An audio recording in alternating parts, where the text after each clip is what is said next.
Formula tab में watch Windows पे हम लोग काम करेंगे। वॉच विंडोज में कोई भी विंडोज को हम लोग वॉच करने के लिए होता है कि जितना भी सेल हम लोग सिलेक्ट करेंगे। अब यहाँ पे हम लोग सिलेक्ट करके देखते हैं, जब यहाँ पे किसी सेल को सिलेक्ट करते हैं, अब इसमें हम लोग एक एक्स्ट्रा सिलेक्ट कर लेते हैं, एक रो को भी, एक डिवीजन वाला इसमें कॉलम जो है हमारा खाली है, और प्लस एक 7 नंबर रो भी, बहुत सारा सेल इसमें खाली है, एक खाली को भी हम ले लेते हैं। वॉच विंडोज पे क्लिक करेंगे, जैसे वॉच विंडोज पे क्लिक करेंगे तो हमारा यहाँ पे आ जाएगा। वॉच ऐड वॉच में हम लोग अगर चाहते हैं तो ऐड करेंगे तो यहाँ पे ऐड में हमारा आ जाएगा, ठीक है। अब इसमें जिस सेल पे, जैसे कि बुक का नाम यहाँ पे मार्क्स दे दिया, यानी कि जिस मार्क्स पे हम लोग काम करेंगे, मार्क्स बोल रहे हैं, जिस सीट पे हम लोग काम करेंगे, जिस फाइल पे काम करेंगे, वो फाइल का नाम यहाँ पे बुक का नाम दिखाएगा। कौन सी सीट है, यहाँ पे सीट 1 सीट 2, अभी जो ओपन हुआ है हमारा सीट 2 ओपन हुआ है तो सीट 2 दिखाएगा। अब किसी सेल के नाम को हम चेंज किए हैं, अगर सेल का नाम चेंज किया रहेगा तो यहाँ पे आपको चेंज किया हुआ दिखाएगा, प्लस सेल का एड्रेस क्या है, ये एड्रेस यहाँ से शो करेगा, और यहाँ पे उसका क्या वैल्यू लिखा गया वो वैल्यू दिखाएगा, प्लस फार्मूला कौन सा यूज किया गया, तो जिसमें जो फार्मूला हम लोग प्रयोग करेंगे, वैल्यू यहाँ पे हिंदी सब्जेक्ट का नाम जो ऊपर लिखे हुए हैं, जैसे कि सीट 2 में आपको जो है सेल 1 में F1 में लिखा गया है हिंदी, ठीक है। तो F1 यहाँ पे देखिए F1 हमारा है, F1 में हिंदी है, प्लस इसमें कौन सा वैल्यू लिखा गया है, तो फिर हम जस्ट इसको नीचे करेंगे, यहाँ पे देखिए अब इसमें जो है F2 में 65 है, F2 यहाँ पे F2 65 है, तो जो यहाँ पे वैल्यू रहेगा वो वैल्यू यहाँ पे ऑलरेडी शो करेगा। जो फार्मूला यूज किए रहे हैं यहाँ पे रेंज बिटवीन जो है सेव किया गया है, यूज किया गया, तो इसमें जो हम लोग किस में यूज किए हैं, सी वाला में यूज किए हैं, तब ने जाकर के ड्रैग किया गया है, तो सी या डी कहीं पे सी वाला ऊपर चला गया, यहाँ पे D2 में, D2 में भी वही चाहिए, क्योंकि ड्रैग करेंगे तो ऑटोमेटिक सब में चला जाएगा, ठीक है। तो ड्रैग करने पर से ही आया हुआ है, तो रेंज बिटवीन जो है 30, 33, 99 या 98 जो भी हम लोग लिखेंगे उसका अनुसार से होगा। अब यहाँ पे आते हैं I2 में, I2 में इसका वैल्यू क्या है 309, ठीक है, 309 यहाँ पे है, ठीक है। यहाँ परसेंटेज में हम लोग का कितना अमाउंट आया है, परसेंटेज में इसमें फार्मूला कौन सा प्रयोग किया गया है, तो फार्मूला इसका दिखाएगा। यहाँ पे आपको J2 में आया है आपको 61.8, ठीक है, 61.8 यहाँ पे दिखाया, और यहाँ पे K2 में हमारा क्या है, K2 में हमारा ब्लैंक है, तो ब्लैंक यहाँ पे देखिए कुछ लिखा है नहीं लिखा, ना यहाँ पे वैल्यू है और ना ही यहाँ पे कोई फार्मूला है, ठीक है।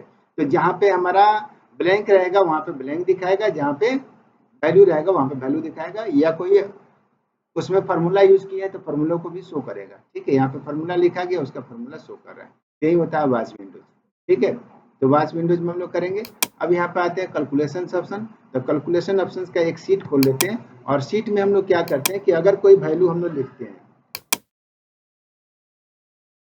इसके साइज बड़ा कर देते हैं, यहाँ पे कोई अमाउंट लिखे, जैसे कि 5000 हम लोग अमाउंट डालते हैं, ठीक है, और यहाँ पे फिर से हम लोग 3000 अमाउंट डाल देते हैं। अब दोनों को ऐड करते हैं, एक और डाल देते हैं, यहाँ पे डाल देते हैं 7000, और यहाँ पे ऐड करते हैं इक्वल टू सम, और ब्रैकेट ओपन करेंगे और इसका सेल एड्रेस लिख दिए, और कोमा दे करके फिर यहाँ पे इसका सेल एड्रेस लिख दिए, इसको ब्रैकेट क्लोज करके इंटर कर दिए, यहाँ पे ऐड करके दिखा दिया। फिर यहाँ पे हम लोग या कहीं पे फिर से हम लोग लिखते हैं equal to sum, bracket open किए और इसका सेल एड्रेस किए, कोमा इसका सेल एड्रेस किए, है ना। अब इसको ब्रैकेट क्लोज करके इंटर कर दिए, ठीक है, यहाँ पे हिस्ट्री दे दिए, ठीक है, इंटर कर दिए, यहाँ पे हो गया। अब यहाँ पे जैसे कि हम किसी एक वैल्यू को अगर हम इंक्रीज करते हैं या डिक्रीज करते हैं, जैसे कि यहाँ पे 4000 करते हैं, एंटर करेंगे तो यहाँ पे देखिए इसमें भी डिफरेंस मतलब कि चेंज हुआ, इसमें भी चेंज हुआ, इसमें सब में चेंज होता है, सब में चेंज होता है। अब यहाँ पे हम लोग क्या करेंगे, फार्मूला पे गए और यहाँ पे देखिए कैलकुलेशन में हम लोग को मिलेगा automatic except for data table, ठीक है, और यहाँ पे है मैनुअल, जैसे ही मैनुअल कर देंगे अब यहाँ पे चेंज नहीं होगा। अब यहाँ पे हम लोग कर देते हैं 8000,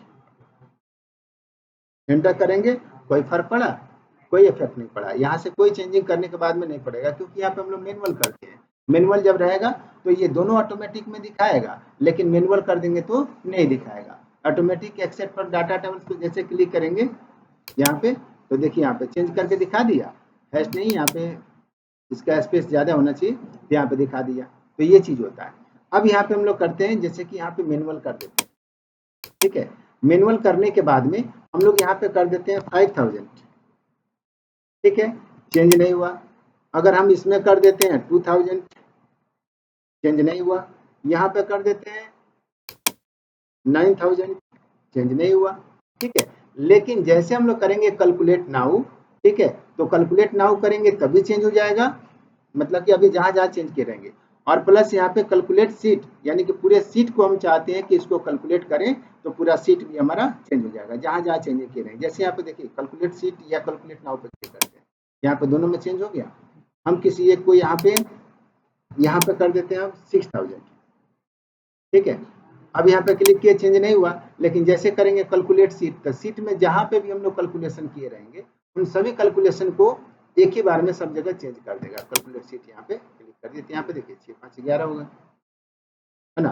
तो ये चीज यहाँ से हम लोग कैलकुलेशन ऑप्शन में करते हैं, ठीक है, कोई दिक्कत। तो एक टॉपिक, फिर अगले टॉपिक में हम लोग फिर भेंट होगा, मुलाकात होगा।